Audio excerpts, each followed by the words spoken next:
What is going on, guys? Welcome back to the Planet Soccer channel. After a brief hiatus, we are back again. Better than we were before, hopefully. It didn't start off so hot.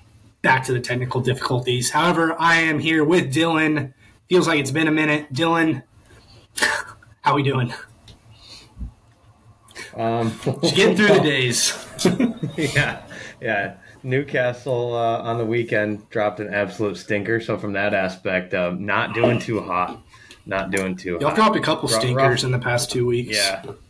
Yeah. Rough showing in Champions League, and then very, very rough showing in the Premier League. It's tough to be a Newcastle fan right now. A whole lot of injuries, but other than Newcastle, I was gonna say on a personal basis, we both should be doing pretty good, right? Yeah. Married life's nice. Yeah, jobs cooking along. We've gotten so busy here recently.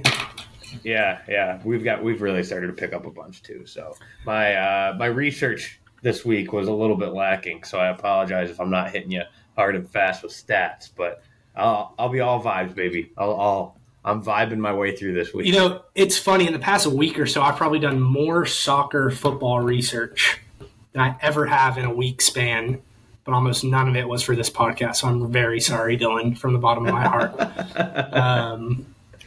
Who knew that this soccer journey would lead me to now working with a startup based in London? I say startup. It's literally just like a media Twitter account, YouTube channel for Tottenham, Lily White Labs. It's been really fun. Those guys are cool. Excited to work with them and obviously bring what I learned from them to our marquee show, my marquee show, what I consider to be my number one in my heart, with Dylan here on the Planet Soccer channel. However, I'm going to stop rambling, and we are going to get to our buy or sells match week. 32% of the way done. I'm not sure exactly which one it was. I think 12, 11, 12, because we skipped 11. Correct. Dylan, it's getting interesting. I'm just going to go ahead and start off with the first buy or sell. Buy or sell, the only thing we know about the Premier League this season is that we don't know anything. Yeah, that's a hard buy. Hard buy. This is a wild, 3-4 weeks ago, my buy or sell was Newcastle and Villa are a lock for Europa or better. And Newcastle is just reeling right now. At Spurs was like my clear runaway favorite to challenge City, and I'm pretty sure we both feel pretty strongly that's not the case anymore. Injuries are just running rampant throughout the league, it feels like, and really hitting us hard. So yeah, I'm going to say we know absolutely nothing about how this season's going to finish, other than Sheffield will probably almost surely get relegated. But they had another decent result on the weekend. So Sheffield secured 4 points in their last two. Those bottom three teams are. Yeah, they've been on a roll since I said buy or sell. They'll have the worst season of all time. So I truly know nothing this year. This is crazy. It's fun though. It's fun. It is fun. Yeah, there's a little bit of a cushion in between Bournemouth and Luton, sitting 17th and 18th. I say a little bit. It's 3 points. It's one head-to-head game, so that could flip anytime now. It seems like the top six are just constantly flip-flopping. Tottenham had a really good opportunity to go into the last 2 weeks. And really get a stronghold on the top of the table. I mean, those are two winnable games versus a down Chelsea team, and then Wolves, who you're superior to just on paper and seemingly off paper as well.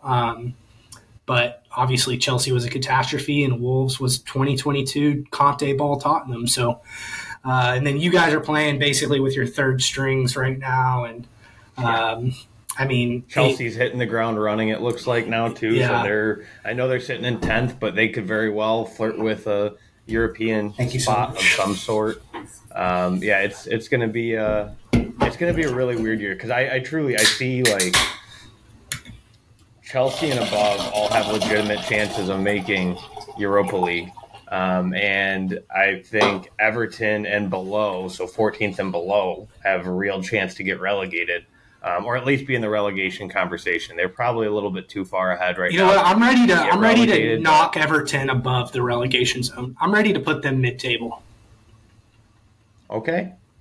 They got 3 wins out of their last 5, Yeah. and 2 pretty impressive wins. Yeah. They finally have goal scoring again. Calvert-Lewin getting healthy came at a massive, massive time for them. Yeah. Him and Callum Wilson are the same person. I think they're both going to get injured multiple times during the year. So once he goes down again, they'll be right back to dropping points. I certainly hope so, because there's nothing that gets me going in April like rooting for an Everton relegation. It is one of my pastimes in Premier League viewership. It's watching Newcastle and hoping Everton get relegated are my 2 favorite hobbies. Speaking of Newcastle and relegation, Dylan, we were talking before the episode about what do we know about, like, can we look at any trends from years past, like on Boxing Day or come December, are the teams that are at the top or the bottom, are they more or less the teams that are there at the end of the year? And the trend said yes until Newcastle in 2021, sitting in 18th or 19th even, I think, in the relegation zone. The takeover happens. You guys don't spend a ludicrous amount in January, but an amount that a top side would, and you get yourselves very clearly, comfortably out of the relegation zone. And ever since then, it hasn't been a very good predictor of whether it's the top sides or the bottom of the table. Besides City, they're typically at the top, and they have stayed at the top for the last 4 or 5 years. So, do you see anything like?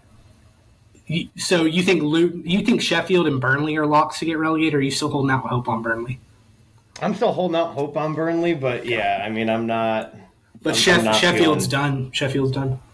Sheffield, I want to say is done because I haven't seen, like, when you actually watch them, they look completely outmatched.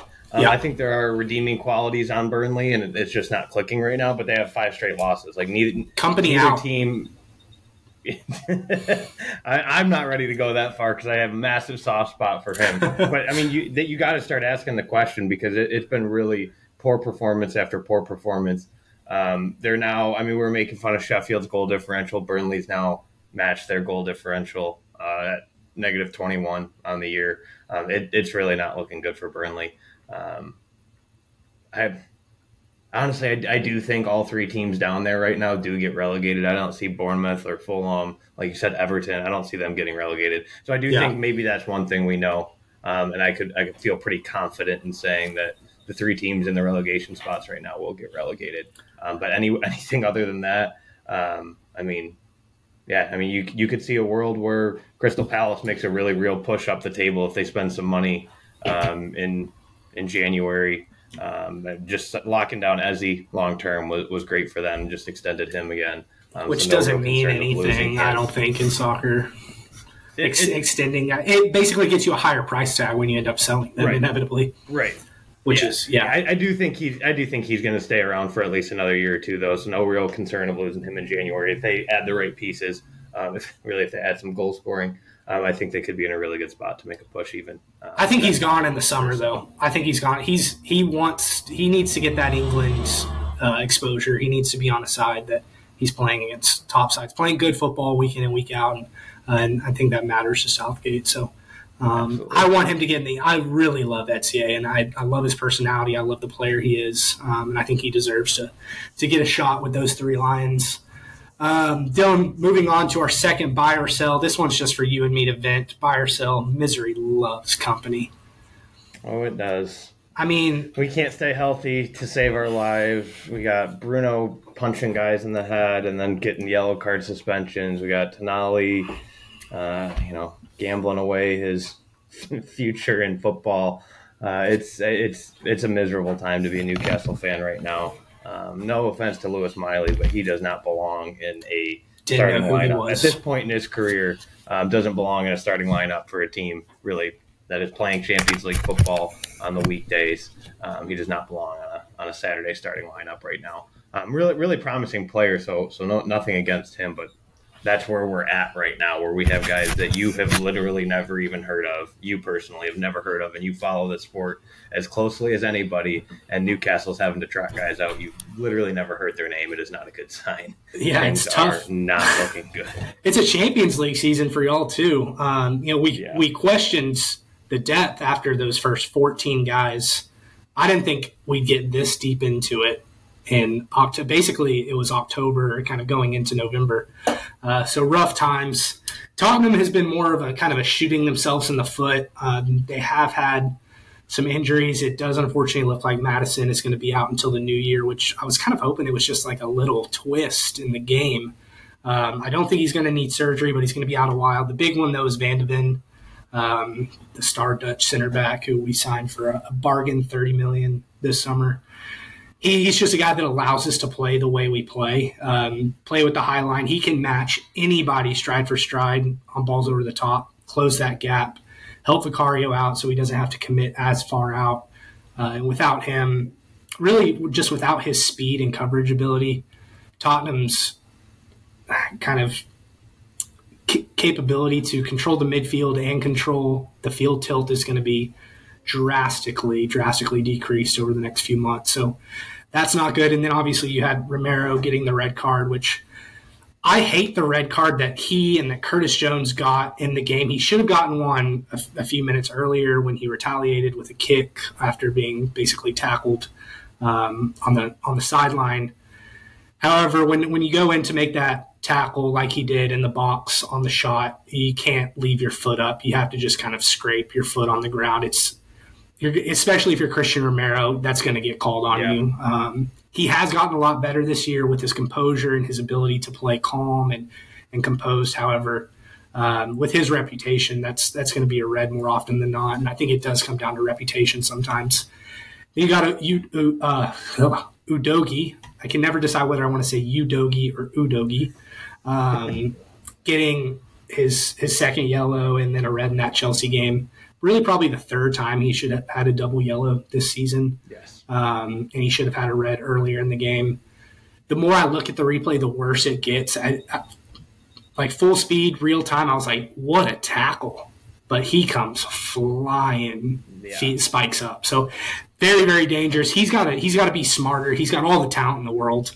We really need him back, though, because spacing-wise, which is so important in soccer, he creates a lot of space for our midfield to work, and I think the midfield will improve even without Maddison when Udogie comes back. So Son's kind of nursing. Son is always nursing things at this point, north of 30. It's always kind of a question of whether he's going to be in the starting lineup, but continues to be. Brandon Johnson was fantastic the past 2 weeks for Tottenham. In his short cameo versus Chelsea, he had to come out because of the red card, but then he was excellent against Wolves. So it's going to be a new look Tottenham from what we've seen over the first 10, 11 weeks coming up in these next few months, like we've seen from Newcastle. New look Newcastle, not in the good way, over the past few games. So not going to be a happy time at the Planet Soccer channel. There's no sign of it getting any better for us either. Like, none of these are short-term injuries. So. Yeah. I mean, we have no striker right now. Like, nothing against Anthony Gordon. He played up top in the U23 Euros and one player of the tournament. So he's certainly capable, but he is a winger by trade and much better in the wing, and no Isak. Third fastest player in the Prem. I did not know that. Yeah. I looked that up. Yeah, no, he's lightning. Yeah, I did not know that. He's lightning quick. He in our match against PSG, his top speed was higher than Mbappe's top speed. Now, I'm not trying to say he's faster than Mbappe, but in that individual match, he was faster than Mbappe. But Dan Burn was just locking Mbappe down, so he had no room to run. I think we have 14 guys out right now. Whether it be the suspension, like Bruno's suspension, or Isak hurt. Miggy's now hurt. He's nursing a muscle injury. Botman's still out, and we don't even know when he's going to be back. We don't even really know what the injury is anymore. You know what this reminds me of? What Botman's injury reminds me of? A few years ago, Oliver Skipp had an injury. Nobody really knew what it was. He ended up sitting out for like 6 months and then got surgery 6 months down the line. It was out for another 5 months. So it's like, if Botman needs surgery, do it yesterday. Go. Yeah, yes, like exactly. don't sit on this. And that's what I'm reading now, or like as of last week. I didn't see anything over the weekend, but as of last week, that was a thing. Oh, will this might end up requiring surgery? Dude's been out for just do it 3, 4, 5 weeks. Just why has this not already been done? Yeah. I'm not a doctor, but I did stay at a Holiday Inn Express last night. But no, I have no idea. Wow, that's a throwback. It's an old I have commercial. no idea what's going on. We need new training staff. I don't know. It's really, really tough right now. January can't get here soon enough. Probably recalling guys on loans, probably splashing another $100 million. We got to do something. Otherwise, it's going to get ugly in a hurry. Dip into that Saudi loan pool, baby. Let's go to our next buy or sell. I was trying to pull up Man City's fixtures. Man City Liverpool on November 25th. Dylan, do you think that we could buy or sell? We could get to Boxing Day and we could sit here and tell ourselves Liverpool's the favorite to win the league? Absolutely not. That's a hard sell for me. And it's for one reason and one reason only. AFCON. Oh, yeah. Oh, we're going to be fucked for that, too. Oh, my God. We're losing our only two healthy midfielders to AFCON. So that's the biggest thing for me is City's not going to run into that. And Liverpool is, and you can't. Salah's not replaceable. Not that they can't still get points over that couple of weeks that he's gone, but you can't expect them to maintain the level that they're playing at right now, which is phenomenal. Like if there was not AFCON thrown in the middle of this, I would say yes. I absolutely believe they're the second most likely team to win.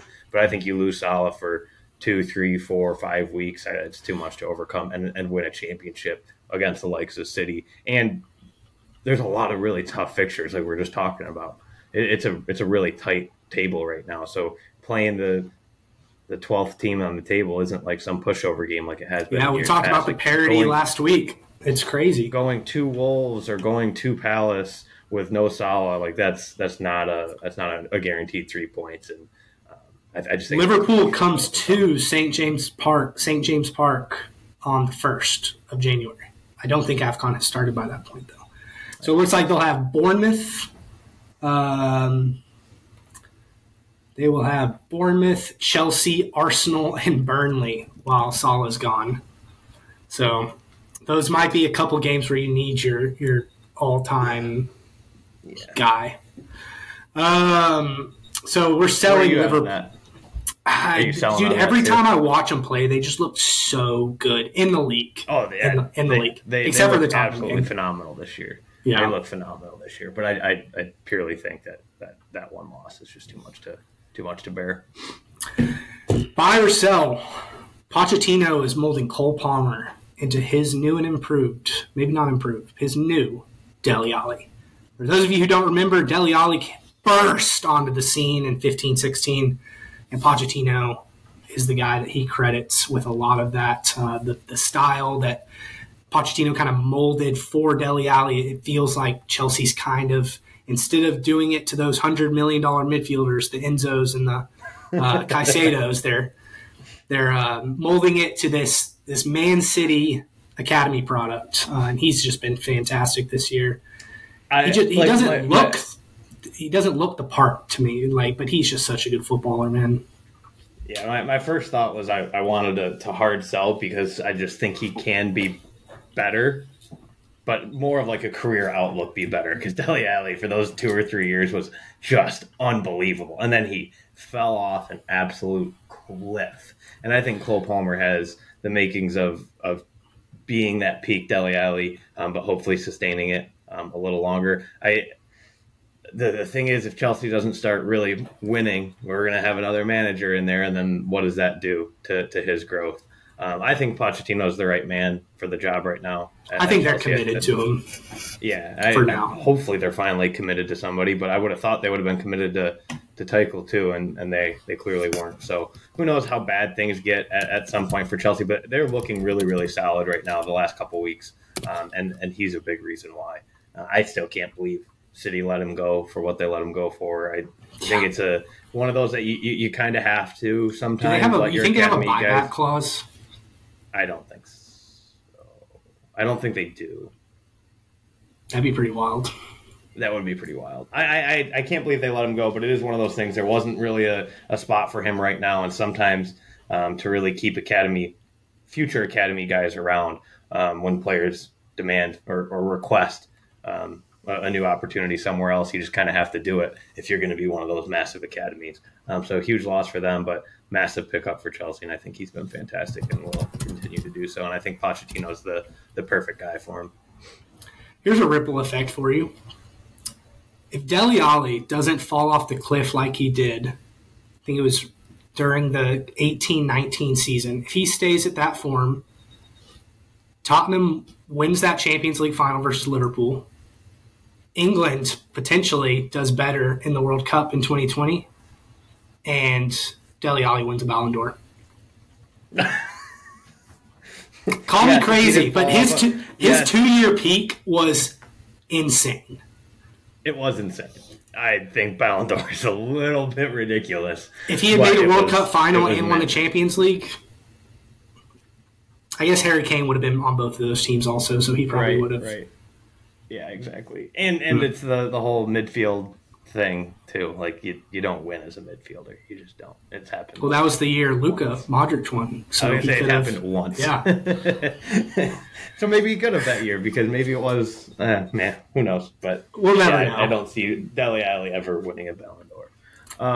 I got one for you, and this is a fun one for me. Buy or sell Villa is finishing top 4. Yeah, right now I'm going to buy it. And it's more so with what's happening with Tottenham and Newcastle and Brighton, in my opinion. I think Brighton eventually would have fallen off. I don't think they were really going to compete for Champions League all year. Maybe get a little further down the line, maybe get to Boxing Day and be sitting 5th, but they've really struggled. They don't have a win in their last 5.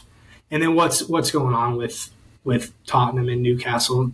And weirdly enough, you got United sandwiched in there, who's looked probably like the 15th worst team or 15th best team in the league, and somehow they're sitting 6th.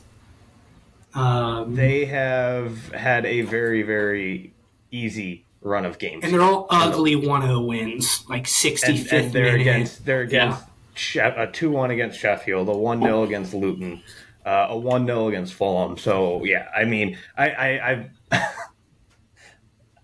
I'll give them credit. I hate giving Man United credit. I will give them credit, but it is coming. Like a wrath is coming if they don't figure this out because they have not looked good. We've seen it against Copenhagen in the Champions League twice. Not losing twice, but looked pretty poor twice.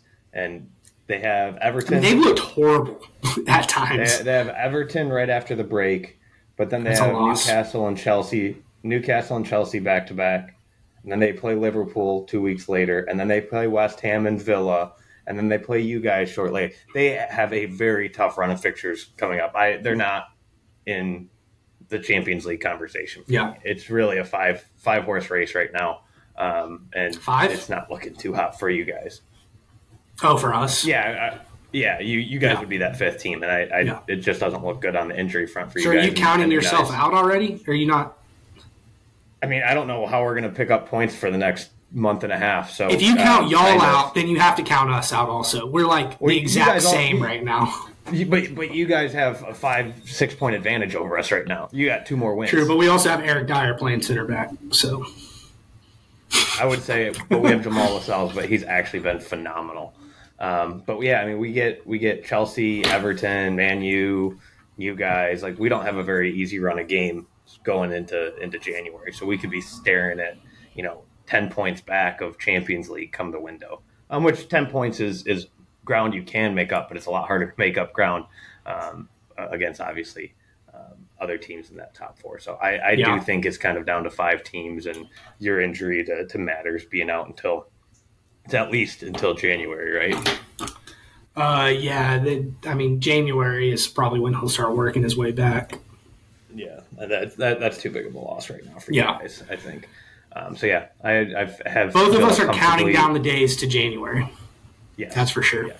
I do think my Villa for 2nd might be a little far-fetched. Maybe a little far-fetched, my preseason prediction, but I see no reason they can't finish 3rd. They've looked better than Arsenal in 75% of their games this year. Yeah, I'd agree. I see a very, very strong possibility they finish 3rd, which is awesome. My only thing with Villa is they haven't gotten that injury yet. They're a Watkins and Douglas Luiz injury away from being in the same situation Tottenham is right now. Those guys have been absolute catalysts. You can't say that about just about any team, though. Besides City. Everybody even without Rodri, City is not the same. You take away that one player away from every team, and it's completely so different. sure. Yeah, it could fall apart for them if they get hit with an injury bug, but because you look at their squad, they're not no that drastic deep. Injuries. I mean, they're about as deep as Tottenham is, honestly. They've got those established second string. No, I don't know. I don't know. I don't know. I'm looking at their roster right now. Like, Tielemans never plays in the league. He sucks. Ever.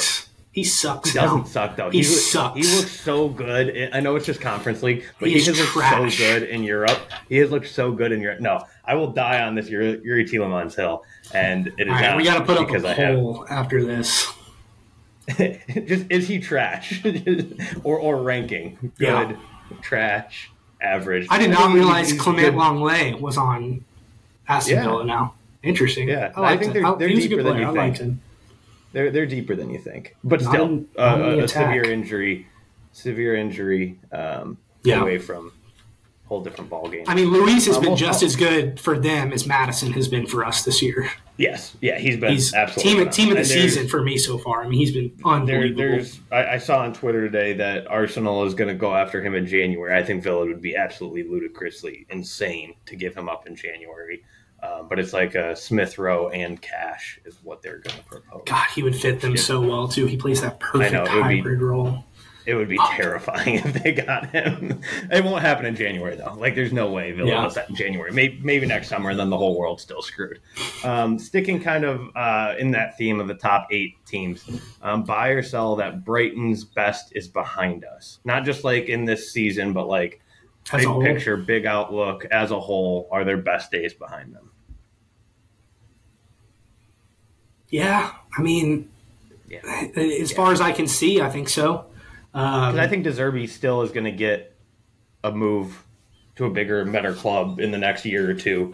And obviously they've built this project prior to De Zerbi, but I think he's a big reason why they're still kind of hanging tough, you know? I mean, at some point, if you got to buy players to be good in this league, and to be elite, you got to buy players at some point. I think they know they're never going to be in the elite. But sixth place should be like perfectly manageable for them with the way they run their operation.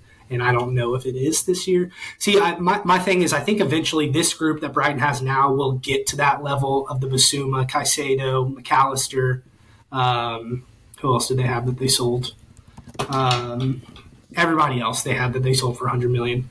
This group has potential and will eventually get to that. Obviously, Matoma's probably the next up to go for 60 plus. Lewis Dunk's been fantastic for them the last 2 years. I think he's Brighton through and through. I don't think he's getting a move. I think he just fits them perfectly. Yeah. I don't think he wants a move. Yeah. Stupinjan's probably going to go at some point. He's kind of just hitting his come up. He's well on his way to the come up, but he hasn't hit that big money status yet. So their best days might equal their best days of past, maybe a year down the line, but in the foreseeable future, for sure, their best days are behind them. They've been figured out. They don't have the talent they had last year. They've gone 5 matches without a win. And they just drew Sheffield. So manageable games. They're not looking bright. Sheffield, Everton, Fulham. Yeah. Tough. Which is crazy because we were both so high on them last year. You know what we need to do? It's kind of crazy to see them.